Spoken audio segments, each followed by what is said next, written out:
नमस्ते सदा वत्सले मातृभूमि। अभी अभी ऑनरेबल सुप्रीम कोर्ट ने उत्तराखंड हाई कोर्ट के ऑर्डर जिसमें ये कहा गया था कि 7 दिन के अंदर फोर्स लगाकर गफूर बस्ती नई बस्ती जो कि रेलवे कॉलोनी पर हल्द्वानी में बसी हुई थी उस पर नैनीताल हाई कोर्ट के ऑर्डर को स्टे कर दिया है। आर्गूमेंट करने वालों के नाम अगर आप जानेंगे कि जो एडवोकेट्स खड़े हुए थे, क्योंकि गफूर बस्ती के विषय में ये कहा गया कि इसमें 80% आबादी मुस्लिम है और 20% आबादी हिंदू है। अब हिंदुओं ने अपने मंदिर बना रखे हैं और मुसलमानों ने मस्जिदें मज़ारें बना रखी हैं। बहुत सारे कम्युनिटी सेंटर्स में बने हुए हैं। राज्य सरकार जब कांग्रेस की हुआ करती थी तो राज्य सरकार ने वहाँ पर स्कूल बनवा दिए, ज़मीनें अलॉट कर दी। अलॉट से मतलब है कि वहाँ और तमाम तरह के सुलभ शौचालय और जो बस्ती, जैसा आप जानते ही हैं कि हमारे यहाँ जो झुग्गी बस्ती है, झुग्गी बस्ती वहाँ पर बसी, धीरे धीरे लोगों ने बढ़ना शुरू कर दिया और पूरी रेलवे की 2.5 किलोमीटर लंबी ज़मीन कब्जा कर लिया। ऐसा ही एक केस अभी गुजरात का आया था जिसमें 2.5 किलोमीटर की रेंज की एक ज़मीन कब्जा करके रखी थी, लेकिन उस मामले में ऑनरेबल सुप्रीम कोर्ट ने ये उसको तत्काल खाली करने का ऑर्डर खुद किया था और ये कहा था कि रेलवे की ज़मीन सरकारी ज़मीन का पब्लिक प्रीमाइसेस इविक्शन एक्ट के तहत उसको खाली करना पड़ेगा और उस पर किसी की ओनरशिप भी नहीं बनती। अब गफूर बस्ती में चूँकि वो गुजरात की ज़मीन जो थी उसमें संख्या उतनी नहीं थी, गफूर बस्ती में 4,500 परिवार और 50,000 लोग, 4,500 घर का मतलब ये हो गया कि एक आदमी 10-12 बच्चे पैदा करता है, 5, 7, 8 तो पैदा करता ही है मुसलमानों में, और हिंदुओं में भी उसने 2-2 बच्चे किए होंगे। तो हिंदुओं के 2 के 2 और मुसलमानों के 2 के 8, 9, 10 ऐसे करके 4,500 परिवारों में 50,000 लोग कहे गए। ऑनरेबल जस्टिस संजय किशन कौल और ऑनरेबल जस्टिस अभय ओका, इनकी अदालत में आर्गूमेंट हुआ। आर्गूमेंट करने वालों में प्रशांत भूषण थे, आर्गूमेंट करने वालों में सलमान खुर्शीद थे, मतलब पिटिशनर्स की तरफ से, और अब आर्गूमेंट करने वालों में डॉक्टर कॉलिन गोंसाल्विस थे, सिद्धार्थ लूथरा। तो सलमान खुर्शीद का आर्गूमेंट बड़ा मुझे अजीबोगरीब लगा। उन्होंने कहा कि साहब ये ज़मीन तो नज़ूल की है। अब नज़ूल की ज़मीन है तो रेलवे की ज़मीन नहीं है, नज़ूल की है। अब देखिए, उत्तराखंड में जिस समय कांग्रेस की सरकार थी और ये मामला उठा था, सुप्रीम कोर्ट आया था, तो सुप्रीम कोर्ट में कांग्रेस की राज्य सरकार ने नज़ूल की ज़मीन है ऐसा क्लेम किया था। क्योंकि उस समय 2016 की बात है, उस समय केंद्र में बीजेपी की सरकार, रेलवे बीजेपी के पास थी, ज़मीन रेलवे की थी और उस पर एक पीआईएल आई हुई थी। रेलवे ज़मीन को खाली करवाने का कई बार नोटिस इन लोगों को दे चुका था, लेकिन ये लोग खाली नहीं कर रहे थे। मामला सुप्रीम कोर्ट तक, हाई कोर्ट से होते हुए सुप्रीम कोर्ट पहुंचा था और सुप्रीम कोर्ट में राज्य सरकार ने इन लोगों को बचाने के लिए ये क्लेम कर दिया कि साहब ज़मीन जो है वो नज़ूल की है। सलमान खुर्शीद साहब यही कह रहे हैं कि वो ज़मीन जो है वो नज़ूल की है। नज़ूल की ज़मीन का मतलब है वो राज्य सरकार की ज़मीन है और राज्य सरकार खाली नहीं करवाना चाहती। लेकिन आज उत्तराखंड में भारतीय जनता पार्टी की सरकार है और भारतीय जनता पार्टी की सरकार के दौरान इनक्रोचमेंट का कोई सवाल नहीं पैदा होता, इसलिए राज्य सरकार और रेलवे अब एक सेम फुटिंग पर आ गए। समस्या वहां से पैदा हुई जब राज्य सरकार और रेलवे एक फुटिंग पर आ गए, एक ही पेज पर। अब एडवोकेट ऐश्वर्या भाटी उसमें प्रेजेंट हुई थी, एडिशनल सॉलिसिटर जनरल। उन्होंने कहा कि साहब एक ही पेज पर है, इसमें कोई सवाल ही नहीं पैदा होता कि राज्य सरकार अलग है। राज्य और केंद्र एक ही बात कह रहा है कि ज़मीन जो है रेलवे की है और रेलवे की ज़मीन खाली होनी चाहिए। रेलवे अपनी ज़मीन खाली करवा ले, वो पब्लिक प्रीमाइसेस एक्ट में ज़मीन पर किसी प्रकार का कोई मालिकाना हक हो नहीं सकता। कुछ लोगों ने यह दावा किया कि साहब ये ज़मीनें लीज कर दी गई थी और प्री इंडिपेंडेंस यानी कि आज़ादी से पहले लीज पर दी गई थी। कुछ लोगों ने इसमें दावा ये किया कि साहब, जैसे प्रशांत भूषण ने कहा कि एक्सपर्टी ऑर्डर कर दिया गया, क्योंकि ये लोग गए ही नहीं।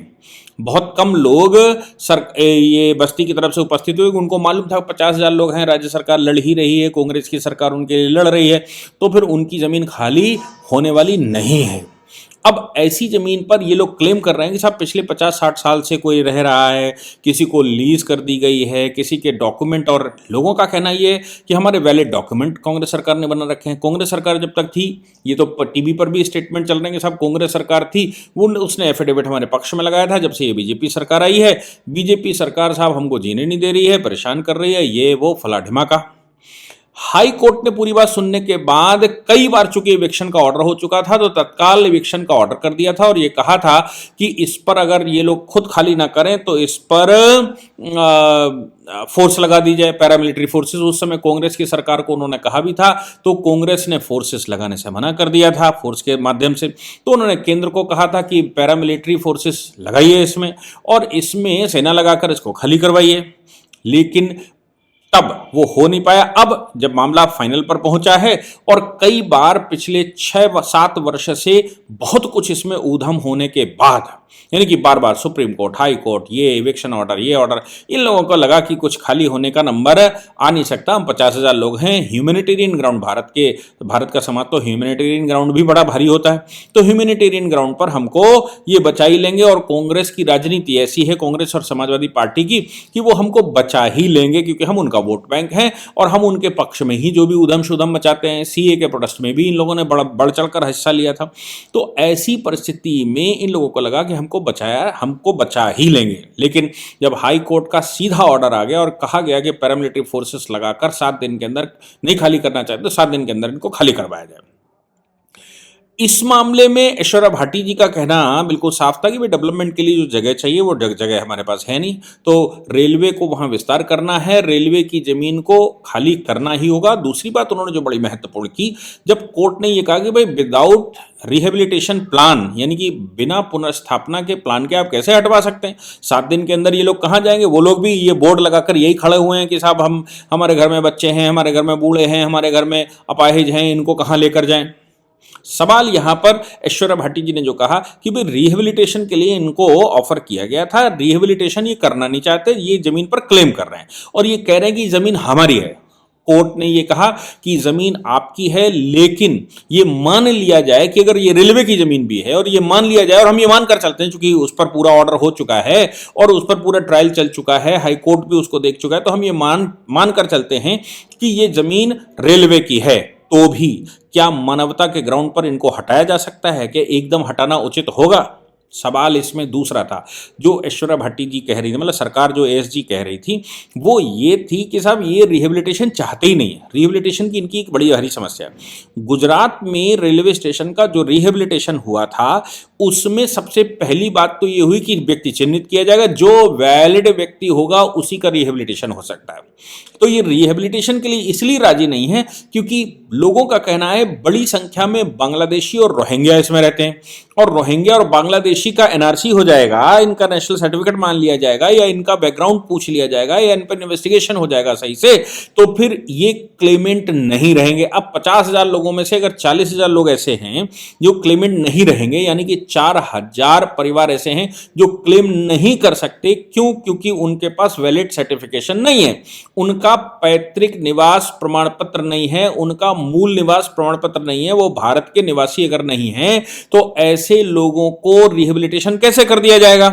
भारतीय जनता पार्टी की सरकार सीएए लाकर, और जिस समय अमित शाह जी ने कहा था कि हम एनआरसी करवा कर रहेंगे, इनके सबके मन में ये चोर है कि अगर रिहेबिलिटेशन की बात आई है, अब जमीन बचा दीजिए तो बचा दीजिए, रिहेबिलिटेशन की बात आई तो ऐसे 40,000 लोगों को रिहेबिलिटेशन तो छोड़ दीजिए, इनके डिपोटेशन का भी नंबर आ जाएगा। अब डिपोटेशन का नंबर आ जाएगा मतलब कि इनको अपने मूल स्थान या तो बांग्लादेश या फिर उनको भेजना पड़ेगा म्यांमार। अब बांग्लादेश और म्यांमार जाने का नंबर आ जाएगा तो उससे तो अच्छा ही है कि इनको रिहेबिलिटेशन का प्लान इन ले।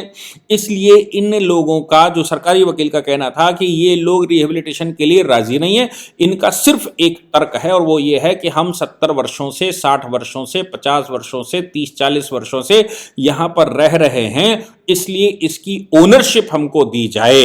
हाँ, ये इनका कहना है कि इसके वो ओनर हैं। मुझे लगता है ये मामला अब और बिगड़ गया है जब ऑनरेबल सुप्रीम कोर्ट ने ये कह दिया है कि आप राज्य सरकार को नोटिस कर दिया है, रेलवे को नोटिस कर दिया है और राज्य सरकार से ये कहा है कि इनके रिहेबिलिटेशन का प्लान बताइए, इनके पुनर्स्थापना की व्यवस्था बताइए। तो जो गुजरात में जैसा पिछले 2 साल पहले हुआ था उसमें रिहेबिलिटेशन में ज्यादातर लोग वैलिड नहीं पाए गए और उनके डिपोटेशन की व्यवस्थाएं कर दी गई, क्योंकि इस समय झुग्गी झोपड़ियों में अगर पूरे देश में इन्वेस्टिगेशन सही से हो जाए, घनी मुस्लिम बस्तियों में या घनी बस्तियों में सही से इन्वेस्टिगेशन हो जाए तो ये संभव है कि बड़ी संख्या में, जैसा क्लेम किया जा रहा है कि 10 करोड़ से कुछ कम ज़्यादा बांग्लादेशी या रोहिंग्या भारत में हैं।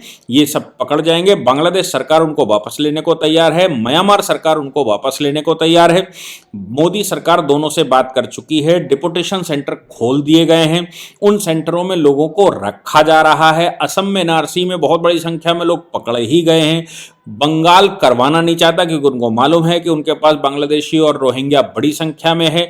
असम में वो विधि चल ही रही है, इसलिए अब नई व्यवस्था में ये फंसने वाले हैं।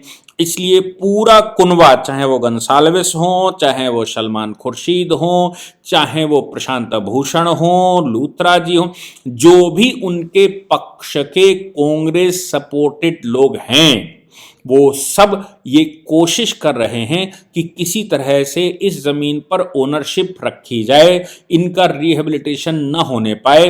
क्योंकि भारतीय जनता पार्टी के दोनों जगह सरकार है, इसलिए रिहेबिलिटेशन में वो डॉक्यूमेंट्स पिछले 50 साल के चेक करने वाले हैं, परिवार और वंशावली को देखने वाले हैं। परिवार वंशावली का जो क्लेम करने वाले लोग हैं, वो अगर रोहिंग्या या बांग्लादेशी हैं तो बड़ी संख्या में ये फंस जाएंगे और इनको बस्ती तो छोड़ दीजिए, भारत से भी बाहर जाना पड़ेगा। उनको अपने अपने रिस्पेक्टिव देशों में जाना पड़ेगा और वहाँ की सरकारें चूंकि लेने को तैयार हैं, इसलिए इन लोगों को रिहेबिलिटेशन मंजूर नहीं है। ये एक बड़ी समस्या इसमें फंसी हुई है। यही कारण है कि पिछले 8 साल से इसमें जो कुछ चल रहा है और बीजेपी की वो कांग्रेस की सरकार वहां पर इसीलिए इसको नुजुल की जमीन अपनी बताए पड़ी थी। नुजुल की जमीन है तो क्या खाली नहीं होगी क्या? राज्य सरकारें नुजुल की जमीन कैसे दे देंगी? नुजुल की जमीन भी तो राज्य की होती है, वो भी तो पब्लिक प्रीमिसेस एक्ट में आती है।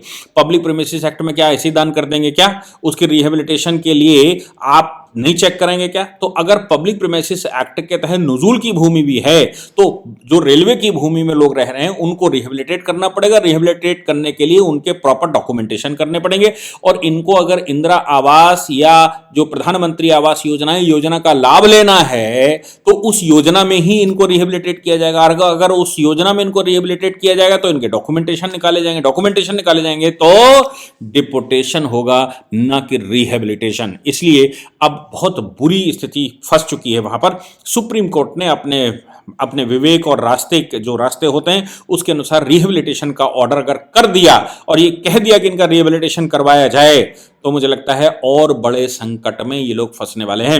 ऑनरेबल जस्टिस कोल का जो स्टेटमेंट आया उसमें उन्होंने यही कहा, ऑनरेबल जस्टिस ओका का जो स्टेटमेंट आया उन्होंने वही कहा कि हम मान लें कि ये रेलवे की जमीन है तो इनका रिहेबिलिटेशन के प्रॉपर नोटिफिकेशन होना चाहिए, रिहेबिलिटेशन की व्यवस्था होनी चाहिए और रिहेबिलिटेशन की व्यवस्था तो डिपोटेशन की व्यवस्था में कन्वर्ट हो जाएगी, ऐसा बहुत बड़ी संख्या में लोगों का विश्वास है। जय हिंद, जय भारत, वंदे मातरम।